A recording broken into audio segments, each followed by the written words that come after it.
Mary James was young, but life had already started to reshape her dreams. Her 28 years were filled with a constant sense of dissatisfaction and longing that had been weighing her down for a long time. She worked as a dishwasher at the local restaurant The Pines, which was located on the outskirts of a small, sleepy town in California. In the beginning, it seemed like a temporary solution, a step toward a better future. But with each passing month, the reality grew more oppressive, and she realized this wasn't a place for growth. Mary was kind, with a natural sincerity and a quiet, invisible charm that made her beloved among the few people she interacted with. But that wasn't enough to break through in life. At the restaurant, she felt like a small cog in a giant, soulless machine, churning away by its own rules, indifferent to human feelings and needs. The owner of the establishment, Todd Simmons, wasn't just an unpleasant person in this context. He was the embodiment of cruelty and indifference. Todd, in his 40s, had irritated eyes and a ruthless character. He managed the restaurant with such cynicism that it seemed he didn't even see his employees as people, only as labor to be exploited until the last drop. For him, it didn't matter how much anyone had on their mind or in their heart, only the results. People were simply tools to him, like the dishes he demanded to be spotless and flawless. In the evenings when the restaurant started to fill with the last few patrons, Todd noticed Mary. She was quiet, not seeking attention, but she was beautiful. Not the kind of striking beauty that draws immediate stares, but with some kind of inner, glowing grace that was hard to ignore. She worked tirelessly, without complaint, with a subtle, almost imperceptible respect for her job. She wasn't trying to stand out, but she was certainly better than the others. That was exactly what caught Todd's attention. He began to watch her more closely, taking note of every look, every movement. At first, it was just casual comments, with hints about her attractiveness, which she ignored. But to Todd, this was a signal. Her rejection of his jokes wasn't seen as a boundary. He was sure that, like everyone else, she would eventually give in. With each passing day, his behavior grew more persistent and aggressive. He started coming into the back room where Mary worked to talk business, but in reality, it was always an attempt to provoke her, to see how far she would go. He would always choose moments when she was immersed in her work and pull her away with jokes, compliments, or inappropriate suggestions. His words were disguised as friendly conversation, but underneath them lay an obvious threat. Mary fit all. She sensed how his gaze became more predatory and demanding. Sometimes, when she passed him in the hallway, her heart skipped a beat as he didn't look away, as if appraising her like an object. But she didn't give in. She believed her dignity and self-respect had to remain intact, no matter his advances. One evening, as the restaurant slowly emptied and the last customers were saying their goodbyes, Todd approached Mary again, claiming to want to discuss work matters. But this conversation wasn't about kitchen details anymore. You know, you could be a lot more successful here if you looked at things from a different perspective. His voice was low, tinged with flattery, but Mary no longer felt any warmth in his words. She turned away, continuing to wash dishes as if he weren't even there. But he stood nearby, watching her, his breath heavy, almost tangible in the silence that enveloped the room. "You don't get it, do you? You could change so much in your life if you just listened." His voice turned almost threatening, but Mary remained unshaken. "I don't need your understanding, Todd," she replied, calm but firm. "And I'm not going to change my life for your offers." Todd felt his patience starting to run thin. He could see how, with every word, she was pulling further away from him.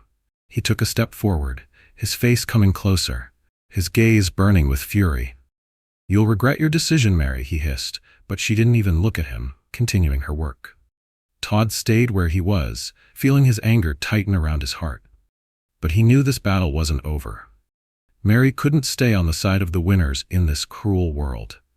He was sure that, sooner or later, she would cave in, just like everyone else. Meanwhile, Mary felt her resolve growing stronger inside her. She wasn't going to give up, despite the pressure. She understood that if she stayed in this place, she would lose herself, her principles, and perhaps something far more important, her soul. But she had no other choice. She had to endure. Todd, stepping back, pushed her refusal out of his mind, He was confident that next time, when he approached, her response would be different. Mary, like a stone, stood before him, unmoved, deciding that there were more important things to her than his threats and manipulations. It was becoming clear that Mary would have to make a choice, and that choice would be more important than anything she had ever experienced. Mary's rejection felt like a blow to Todd's pride. He wasn't used to anyone daring to turn him down, especially a woman. He believed that all it would take was a bit of time and pressure, and she'd give in. But Mary not only refused him, she rejected him openly, with a determination that irritated him to his core. She had barely returned to her duties after that uncomfortable conversation when Todd began plotting his revenge. He couldn't allow someone at his restaurant to defy him. He was the boss, and her defiance was a direct challenge to his authority. Todd decided that if Mary wouldn't play by his rules, he'd make her life at the restaurant so unbearable that she would either relent or quit. And he wasn't aiming for her to quit, he wanted to make her crack. At first it started with small jabs. He began monitoring her work more closely, nitpicking at everything she did. Every move, every task became subject to his scrutiny. Even if she wiped the tables with meticulous care, Todd always found something to criticize. If she made the smallest mistake, one so trivial it barely mattered, he made it the center of attention, emphasizing how important it was to get every detail perfect. If she missed a spot on a plate, he would bring it up every day, as if it were her defining flaw. When this wasn't enough, Todd escalated. He gave her the hardest, most grueling shifts, scheduling her for 12 to 14-hour days with no breaks. Worst of all, these shifts started at hours when most people were already winding down for the day. Exhausted and drained, Mary felt her patience and strength ebbing with each passing day. But she couldn't afford to leave. Her dream of finishing college and continuing her education kept her tied to the job. She desperately needed the money, and the restaurant was her only source of income. Todd's aggression became more overt by the day.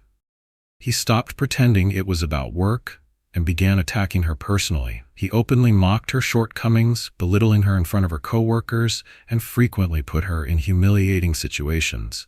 Even with her strong character, Mary felt her resolve being chipped away under his relentless pressure. Each night, as she walked home from work, she felt the weight of the day pressing on her. Sometimes tears came unbidden when she was alone in her small apartment, thinking about how much longer she could endure this. But the thought of paying for her education kept her from giving up. She told herself she had to hold on to achieve her dreams, even though giving up and finding another way seemed increasingly tempting. "How can I get out of this?" she often thought. But no answer came. Every morning, she stood in front of the bathroom mirror, piecing herself together, willing herself to face another day. Yet, she knew that if she kept working under these conditions, her spirit would burn out completely. She couldn't afford to leave, though, because that would mean abandoning not just her job, but her goal of getting an education. Todd grew more confident in his eventual victory with each passing day. He believed that under his pressure, Mary would break just like everyone else. He could feel his power over her increasing. Manipulation was his game, and Mary was just another pawn. He planned to offer her a way out when she finally broke, but only on his terms. And that moment seemed to be drawing closer. Mary tried to keep her composure and refused to let him provoke her, but each day she felt her inner world crumbling. She desperately sought answers, but there was no simple escape. Her life had become a monotonous grind, where every decision and every step was dictated by his influence. In her darkest moments, when her soul cried out for freedom, she felt something stir within her. It was a strength, a defiant resolve that refused to let her give up. Perhaps it was her inner spirit, or perhaps it was sheer desperation to stand her ground. Whatever it was, it planted the seeds of a plan in her mind, a plan to reclaim her dignity, escape this nightmare, and pursue the life she truly wanted. But she knew it would take every ounce of courage she had, and perhaps force her to face the toughest battle of her life. Unaware that Mary had begun fighting him on her own terms, Todd carried on with his campaign to break her. He was certain of his victory, but Mary had no intention of surrendering. On a bitterly cold winter night, when the frost seemed to crystallize the air and the snow blanketed the ground in silence, Mary was walking home after an especially grueling shift. Exhaustion clung to her every step, but she pushed on, ignoring the biting chill. The restaurant was behind her, yet her thoughts were consumed by the same relentless worries: work, school, and the constant pressure from Todd. Like every other night, she trudged along the snow-covered street alone, wondering how much longer she could endure this daily torment. As she passed a dimly lit alley, something caught her eye: a vague figure, motionless near the curb. The fog of the cold night obscured the details, but something about the scene made her pause. She squinted and her heart sank. A man, around 30 years old, lay on the ground, his body covered in grime and his clothes in tatters. He was conscious, but his face was pale, his breathing weak, and his injuries, cuts, bruises, and something more severe lurking beneath the dirt, told a story of prolonged suffering. Mary froze for a moment, uncertain. Then she clenched her jaw and stepped toward him with determination. There was no time to second guess. She could have kept walking, just like so many others in her small town would have, but something deep inside her wouldn't let her leave him there. Kneeling beside him, she gently rested a hand on his shoulder. The man barely opened his eyes, his shallow breath a clear sign that he was fighting to stay conscious but losing the battle. "Hey, are you okay? What happened to you?" Her voice was calm but firm. Mary knew she needed to act fast. With her limited first aid knowledge, she could see that while his injuries weren't immediately life-threatening, his condition required immediate attention. Despite her fatigue, she decided to take him with her. She couldn't leave him to freeze out here, vulnerable and alone. Slowly, she lifted him, supporting his shoulder, and began the arduous journey to her apartment. It wasn't easy, especially after hours of grueling work, but her determination to help outweighed her exhaustion. After several minutes, they arrived at her small apartment. She eased him onto the worn-out couch, careful not to cause him further pain. Mary let out a relieved sigh as he was finally out of the cold. Grabbing her modest first aid kit from a cabinet, she set to work. Cleaning his cuts, tending to his bruises, she noticed he barely reacted to her touch, a testament to how drained he truly was. What struck her most was his face. He looked so lost, so disconnected from the world, that it tugged at her heart. As she carefully treated his wounds, he suddenly opened his eyes and met hers. There was nothing but emptiness in his gaze. "Who are you?" he whispered weakly, his voice barely audible. It sounded as though he was struggling to grasp something vital that kept slipping away. "You? Don't remember?" Mary asked cautiously, surprised by his question. "What's your name? Where are you from?" The man shook his head faintly. There was no fear or despair in his eyes, just confusion, as though his mind had drifted far away, leaving only a hollow shell behind. I don't remember," he replied, his words heavy with uncertainty, as if searching for answers he couldn't find. Mary wasn't a medical professional, but she knew enough to recognize that amnesia was a serious symptom. She forced herself to remain calm, refusing to let her emotions cloud her judgment. Logic took over as she assessed his situation. This man had clearly endured something horrific, physical pain, yes, but likely emotional trauma as well. But how could she help him? She was just a psychology student, and all her knowledge pointed to one thing. His condition needed careful attention and time. She decided to do what she could. First, she gave him water and tried to feed him, though he could barely hold the spoon. All the while, she observed him closely, mentally cataloging every detail that might be useful later. But for now, the best she could offer was warmth, care, and patience. Psychology theory taught her that with amnesia, it was crucial not to rush recovery or force memories to resurface. Mary understood that this man wasn't just someone who had lost his memory. His life was likely far more complicated than it seemed. Yet one thing was certain: she couldn't abandon him. Despite her own struggles and wariness, she resolved to stay by his side and help him recover, at least physically. Who knew? Perhaps this encounter would end up changing both their lives in ways they couldn't yet imagine. Mary couldn't think about anything else while the man stayed in her apartment. His fate had become her responsibility, and his amnesia was a challenge she approached with unwavering determination. Every day she devoted all her time to him. Setting aside her own problems, she focused entirely on his recovery. Using the knowledge she'd gained from her years at university, she worked tirelessly to help him regain his footing, even though she wasn't sure how far they could go. Day by day, the man grew more polite and appreciative. He was slowly regaining his strength, and his body, once marred by injuries, was healing. He began answering simple questions, attempting small tasks, but there were moments when his gaze drifted into emptiness, unable to retrieve lost fragments of his memory. Mary was prepared to be patient, knowing that recovery from amnesia was a process that could take a long time. She was ready to stand by him through it all. The man was calm and reserved. He didn't ask too many questions about his past, choosing instead to follow Mary's guidance. Each day he'd say, "Thank you for helping me." Those words were more than just gratitude to Mary. They were a reminder of how hard his situation was and how little he remembered of himself. In the quiet presence of this stranger, Mary began to feel something unexpected, a growing sense of attachment. His silent presence in her apartment created an unusual warmth, and his attentiveness to her words, though understated, felt remarkable. He listened intently, even though she initially knew nothing about his past. It was strange, but also comforting. Each morning, as she assisted him with light exercises, she noticed the slow but steady improvement in his condition, not just physically, but emotionally as well. To her surprise, Mary found herself growing increasingly drawn to him. He wasn't someone she'd encounter in her usual circle, and his silence and secrecy only deepened her curiosity. On the surface, he was a puzzle.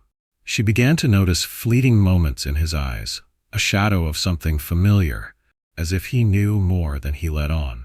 But he never hurried to reveal his past, leaving Mary feeling like she was only scratching the surface of his mystery, needing patience to uncover more. However, not everything was smooth.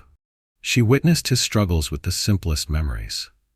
For instance, he couldn't recall how to use basic household items like a phone or a television. Though minor in the grand scheme of his injuries, these moments made Mary ponder the depth of his memory loss. And then, just as Mary was beginning to think he might never remember anything, something unexpected happened. During one of their sessions, as she helped him relax and guided him through light movements, the man suddenly held her hand, a hand she had just used to help him stand. His gaze was intense, and a spark of recognition flashed in his eyes. I remember," he murmured, his voice barely above a whisper. Mary froze, her heart skipping a beat. It was the first hint that he might recall something significant.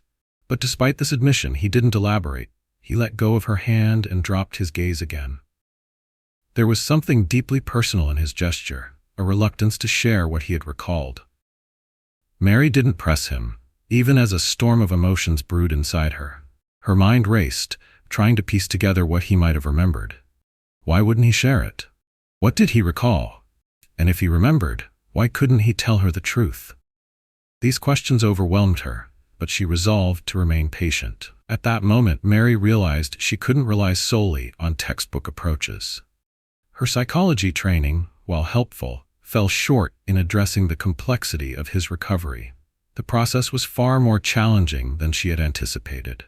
Determined, she decided to take an unpaid leave of absence from her other commitments. Helping this man recover had become more than a responsibility. It had become a part of her life.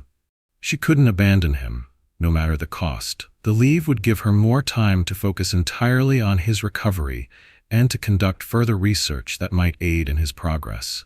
She didn't yet know that this decision would become a turning point in her own life. When she returned home after submitting her leave request, her feelings for the man grew even more complicated. Not only did professional concern drive her, but personal emotions also began intertwining with her sense of duty. Her attachment, it seemed, deepened with each passing day.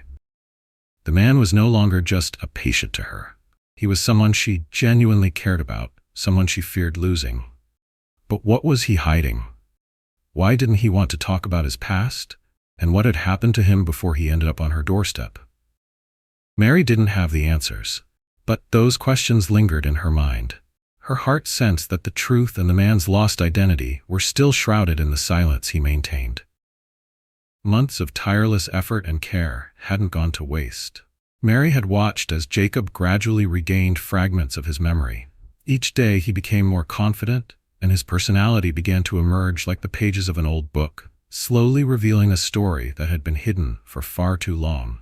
His memories returned in pieces, at first small and scattered, but later more vivid and coherent. Jacob no longer seemed completely lost, although his words and actions still bore traces of uncertainty. Despite his gratitude for all Mary had done, he couldn't bring himself to fully reveal the truth. He still hadn't told her who he really was. Mary, despite her growing feelings for him, refrained from pressing him with direct questions. She genuinely believed that time, along with his slowly recovering memory, would eventually bring the answers they both sought. They spent more time together than ever. Mary found herself feeling an unexpected closeness to Jacob, as if their bond was built on something deeper than just mutual care. There were no words to define it, no expectations, no need for confessions. Yet, deep down, Mary couldn't shake the feeling that he was holding something back. One crisp autumn evening, as Mary returned home from a long walk with Jacob, something unusual caught her attention. A line of sleek, expensive cars was parked outside her apartment building. Their dark windows and polished exteriors stood out starkly against the modest surroundings. It was strange. This wasn't the kind of neighborhood where such cars typically showed up. Her chest tightened with unease. Entering her apartment, Mary immediately sensed that something was off. The air felt heavy with tension, as if an unseen presence lingered. On her table lay a stack of neatly arranged papers that hadn't been there before. The space was silent. Too silent. Jacob's familiar, calming presence was absent, replaced by an eerie stillness. Before she could process what was happening, the sound of footsteps came from the hallway. A group of men in tailored suits emerged, their movements deliberate and commanding. Mary froze, her pulse quickening. One of the men stepped forward, extending a hand in a gesture that was as formal as it was unsettling. "Miss James," he said, his voice carrying a faint but distinct accent. "We need to have a word with you." Before Mary could respond, two more individuals entered the room. Unlike the others, they exuded an air of authority. The man, tall and imposing, had sharp features and piercing eyes that seemed to see right through her. Beside him stood a woman, elegant and composed, her beauty tempered by an icy demeanor that spoke of power and control. Mary's voice broke the tense silence. "Where's Jacob? What's going on?" The man's gaze settled on her, unyielding and calm, as if everything was already decided. "We're here to take him back," he said, his tone leaving no room for argument. "He has to return home." Mary's heart sank. None of this made sense. Jacob, go home? To where? And who were these people? Where did he go? Why? She asked, unable to keep the tremor out of her voice. The man paused, considering her for a moment before speaking. "Jacob," he began slowly, "is the son of powerful people. He belongs with us. We've been searching for him for a long time. Until now, we didn't know where he was." The word "belongs" stung. Mary felt her chest tighten as if she'd been hit. This wasn't just a man she'd saved. Jacob was someone from a world far removed from her own. He wasn't the lost, broken person she'd taken in. He was someone with a history, a status, a life she couldn't comprehend. The woman stepped forward, her cold eyes meeting Mary's with disdain. "We're taking him," she said curtly. "This isn't up for discussion. He's been away for too long." Mary's mind reeled. Everything about Jacob, the mystery, his amnesia, his reluctance to share, suddenly took on new meaning. He was part of something much bigger than she'd imagined. "Why didn't he tell me?" she whispered, more to herself than anyone else. The man's voice cut through her thoughts. "You need to let him go. He's not staying with you any longer." The words felt like a final blow, leaving Mary breathless. In that moment, she realized just how much Jacob had come to mean to her, and how little she truly knew about him. She tried to protest, but it was no use. The people before her were immovable, their purpose clear. Jacob was no longer hers to help, no longer the man she had thought he was. As the door closed behind them, taking Jacob with them, Mary stood frozen. He was gone, along with the mystery that had so profoundly altered her life. And though she didn't know the full truth, one thing was certain. She would never be the same. Tears streamed uncontrollably down Mary's cheeks as she stood in front of the door. Her heart ached with pain and confusion. She had just learned that Jacob wasn't who she thought he was. His family, those people who had come to take him away, had drawn a line under what she once believed was her future. All this time she had trusted that her relationship with him was something real. But now, she had to face the reality that their worlds were too different to ever truly be together. Mary wasn't prepared for this moment. She had thought their bond was more than just a coincidence. She had saved him, and her heart broke as she realized that she didn't belong in his world. It was too far removed from her own reality, her own life. Part of her heart screamed to fight for their love, but another part knew she couldn't ask Jacob to live a life he wasn't ready for. And then, just as her soul was consumed by the weight of this goodbye, something happened that Mary hadn't expected. She heard his voice, familiar and now painfully beloved, whisper her name. "Mary, wait." She turned around and saw Jacob standing in the doorway of her apartment. He looked different, not like the lost and vulnerable man she had once known. There was something else in his eyes now. It was resolve. He was ready for anything. He took a step forward, reaching for her hand as if her retreat had wounded him deeply. "I love you," he said, his voice trembling but firm. "I love you more than anything. I'm ready to start over, ready to be with you." Mary froze, her heart tightening. She couldn't believe what she was hearing. He was confessing his love, the man she had saved, the man now standing before her, ready to start a new life. But she knew instantly it wasn't that simple. This love, as real as it was doomed. He couldn't leave his family, his world, the one demanding his return. Jacob lowered his head, as if he already knew his words wouldn't change anything. He was part of something bigger, a life he couldn't escape. His family was waiting. His obligations, his world, all of it stood in the way of their love. Mary knew she couldn't ask him to sever ties with that world, and she couldn't be the one to destroy his future. You can't stay with me, Jacob. You know that. We're too different. Your parents, your family, they'll never accept me. And I can't be part of a world you can't leave behind," she said softly, barely holding back her tears. Her soul ached as she spoke. Mary knew this love could never truly be theirs. It belonged to a world that didn't exist in her reality. Jacob's love was genuine, but it was also bound by his responsibilities, his role in his family. It wasn't something they could share, wasn't something that could become their future. He stood before her, lost, a deep pain flickering in his eyes. He wanted to be with her, but he had no choice. Mary understood that his decision to return to his old life wasn't his own. It was dictated by the world that demanded his obedience. It was a battle without winners. "You're right," Jacob finally said. "I have to go back. I can't leave it all behind. But you'll always be the most important person in my life. I don't know how I'll live with this, but I can't change my past." The tears Mary had held back now flowed freely down her face, as if they could carry away the pain. She stepped back, understanding that this goodbye was inevitable, no matter how much it hurt. "Please, don't carry this burden. You deserve happiness. You deserve someone who can be with you and walk with you in the same direction," she whispered, trying to find the strength to let him go. Jacob looked at her, a faint glimmer of gratitude in his eyes. "I'll never forget you. You changed my life. You showed me what it means to love and be loved, but I can't change my fate. I'm sorry, Mary. I'm so sorry."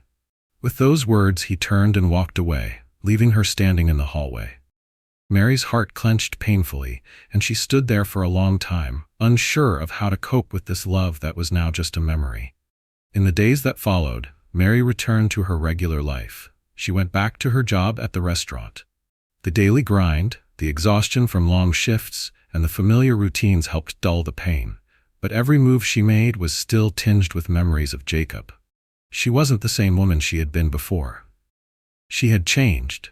She had become stronger. As she approached the restaurant, her eyes caught a glimpse of an expensive car parked near the entrance. Her heart didn't falter, but she felt the moment carry a certain weight. It was a symbol of something significant. She realized her life would go on.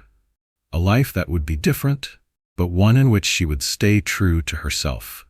She would face whatever came next, because now she knew she was capable of so much more. She climbed the restaurant's steps, opening the door to a new chapter in her life. Perhaps there would still be challenges ahead, more trials to face, but she wasn't afraid of them. She had endured everything that could have broken her and had come out stronger, ready to live. Her world was different now. But despite everything that had happened, she believed that the future was still waiting, and that, perhaps one day she would find a love that was truly hers. A love without shadows of farewells, only the light of new hope.